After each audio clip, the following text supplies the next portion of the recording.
Hey, how's it going, everybody? I'm going to show you guys today how to hit your first $10,000. Your first $10,000 is a massive milestone. You could argue that maybe $1,000 is a big milestone because it's all kind of relative. But to a lot of people, $10,000 is the first big investing milestone. I'll show my investing portfolio over here. I hit $10,000 just this year alone, which I'm super proud of. And I use the tips that I'm going to show you guys in this video today on how I even got there.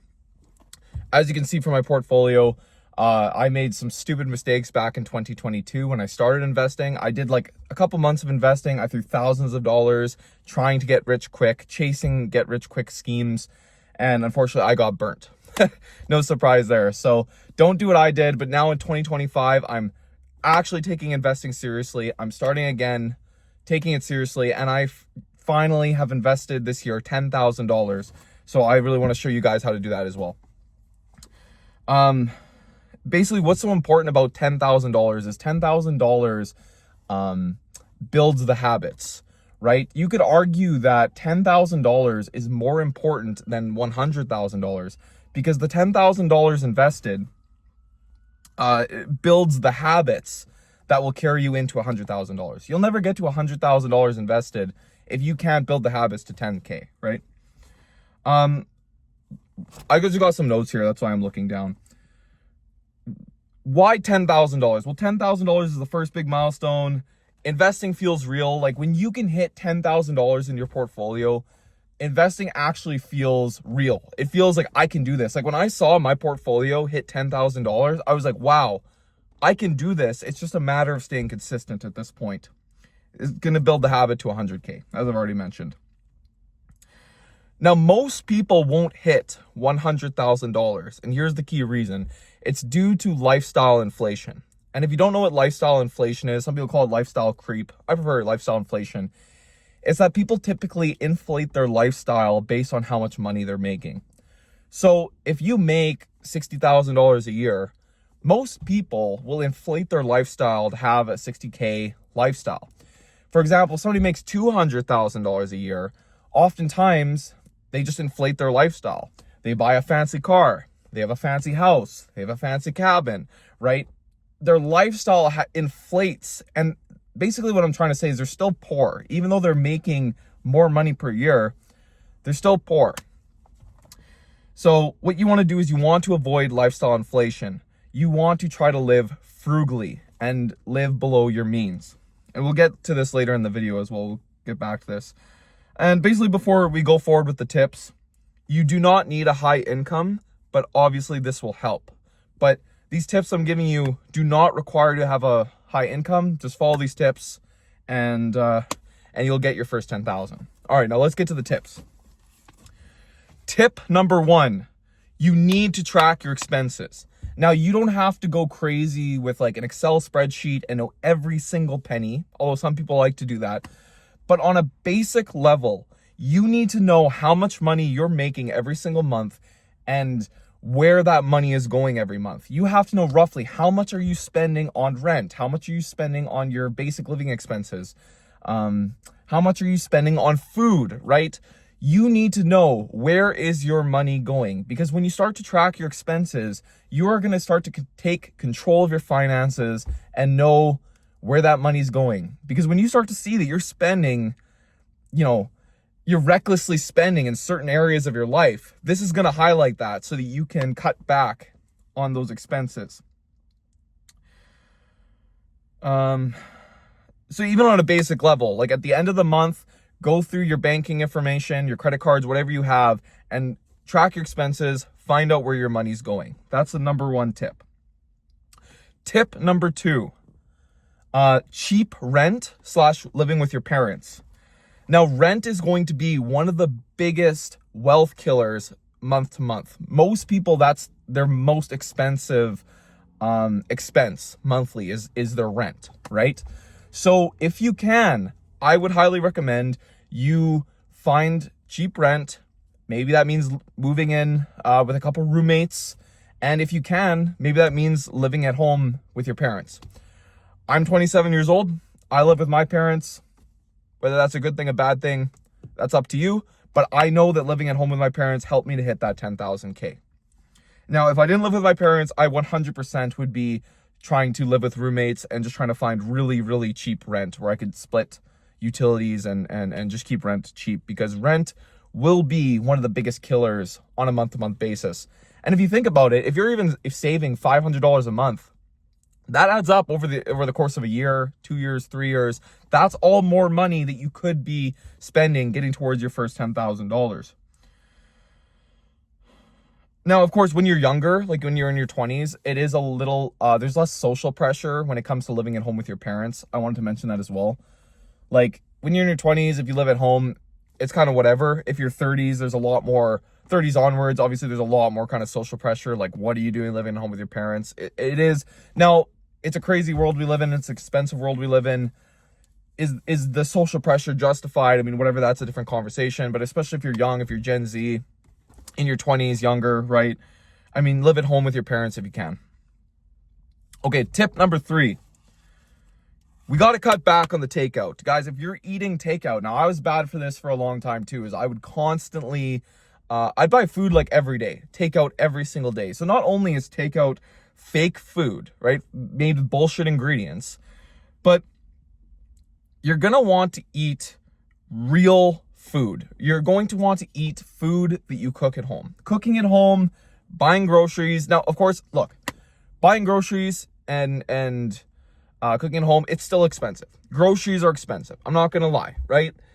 But it's going to be cheaper than buying takeout every day. And the thing is, if you stick to simple whole foods, those kind of foods are actually going to keep you full. Whereas when you eat takeout, it's just a bunch of calories, a bunch of bullshit that you're eating, and it's not going to keep you full. It's going to make you hungry a little bit later, and then you're going to buy more takeout. So thus it's going to be a cycle, and you're going to constantly continue to be hungry, continue to buy takeout. And I mean, it's just not even real food. Like, I'm just being frank with you guys. Takeout is not real food. It's fake, and it's designed to be addictive to you. So I'm going to go over what I eat on a basic level, and maybe you guys can copy this. This might help you guys. I'm just gonna read off the list here. So keep it simple, whole foods for carbs: rice, potatoes, fruit, honey. I mean, none of that is even expensive. I mean, maybe fruit is the most expensive thing on there.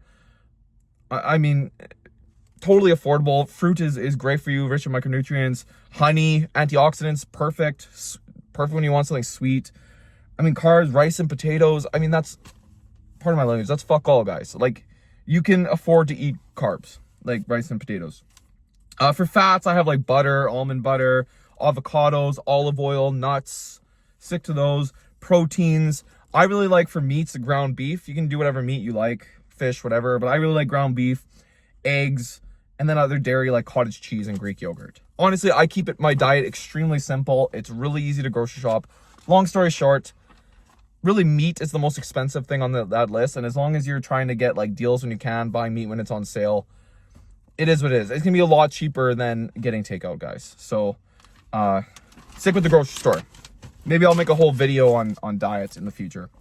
Anyways, tip number 4. This is kind of a big one, but just, you got to cut out the unnecessary spending. This kind of ties into the diet, but like, there is so much.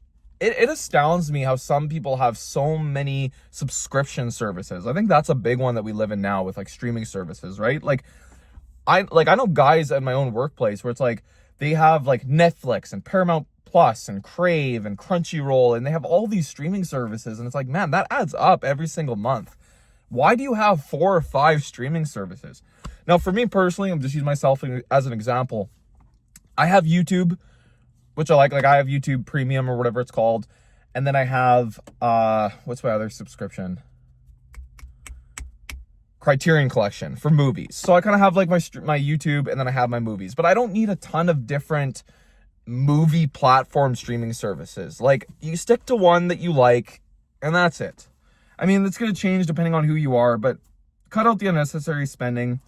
Another one is cutting out impulse buys. Like, if you're somebody who buys things impulsively, like online shopping, you don't need to do that, okay? Do you want to get to $10,000 invested, or do you want to have some stupid thing that you saw on the internet? Same with new clothes. Like, I don't buy new clothes. My closet is full of clothes that I have throughout over the years, I don't need to buy new clothes. Now, if there's like an event that I need to go to and I need to get like a new nice shirt or something, yes. But I'm not buying new clothes. I'm wearing my winter clothes that I have now. I've worn for the last like 5 years, right? And they're still in good condition. So basically what I'm trying to say is just cut out the unnecessary spending, live below your means, track your expenses, etc. Number five, you're going to want to automate your expenses. So what that means is that every single paycheck, I'll use this as an example. For my investing, I invest with Wealthsimple. It's an application, right? So on the app, I have it set up so that bi-weekly on my payday, it automatically takes out a set amount from my paycheck and invests it into my stocks. So this takes the emotion out of investing, right? Because some people might get the money and go, oh, I know I'm supposed to invest it, but, there's this party coming up, or I really want to go out with my friends, or no. Automate your investing so that you can, I don't care what it is, even if it's like $300 a paycheck, $200 a paycheck, whatever you can do, right? You want to automate this so that it just does it automatically, and then you'll get used to your new income. You'll adjust your new lifestyle to the income that already has your investing portion taken out of it, right? Live below your means, live frugally, automate your investing, and basically set it and forget it. So you don't have to check this app every day. You don't have to constantly check your portfolio. It'll just automatically do it for you in the background. You don't even have to think about it. It takes the emotion out of it. Don't worry about what the stock market's doing. Stick to the plan, automate your investing. Excuse me. Okay, number 6, and this is probably the most important tip that I'm going to give you guys today. So we can talk all day about, we'll call it the gap. This gap is how much money you can invest. Now, you can live frugally and cut expenses, which will widen the amount that you can invest, right? But there's only so much expenses you can cut. You can only live so frugally. However, increasing your income, increasing the money that you make per month is essentially infinite. So the biggest tip in number 6 is that you're going to want to increase your income. So the easiest way to do this, and I'm assuming you guys already have a job, right? If you guys don't have a job, get a job. If you don't have a job, get a job. The easiest thing to do is, if you have a job, is to work overtime. Start picking up more shifts, right? Get more shifts, and think of it like this. Every extra shift that I work, that money is going to go into investing. Or even if you think of it like 75% or 80% of that overtime shift money is going to go into investing, right? Maybe you want a little bit for pleasure or whatever, right? But that's how I would think of it. And that's the easiest and quickest way to start making more income, is to just take more shifts if you can. Excuse me. Another thing you can do is pick up a second job or a part-time job. So let's say you work during the week, but you could find a part-time job on the weekends. And again, think of it like that. Any extra money I make on the weekend is going to go into investing to hit that $10,000. I mean, seriously, guys, if you can make an extra, even if it's an extra $300-$400 a month, right? That's going to add up over the course of a year, right? That's like almost 5 G's, isn't it? Another thing you can do is start a side hustle. So what I did in my situation, because I had the truck, now this was a little bit too much all in, but this is something that I did, is I actually invested in a dump trailer. So what I do is now I on my days off, I rent out my dump trailer to people, and I also do things like junk removal and stuff. So that brings in, a couple extra $100 a month. Now, when I talk about a side hustle, I'm not saying quit your 9-to-5. I'm not saying, your $10,000 a month side hustle. All I'm saying is that you need to have something else going for you outside of your normal job to increase your income so you can hit your $10,000. Yeah, and that's pretty much it, guys. That's the 6 tips that I have for you guys on how I built my portfolio to $10,000. I really hope that I brought some value to you guys. And if you guys have any questions for me on what this video was about, leave it in the comment section below, and I'll be happy to answer them. And if you like videos like this, make sure to drop a subscribe, and I'll see you guys in the next video. Take care.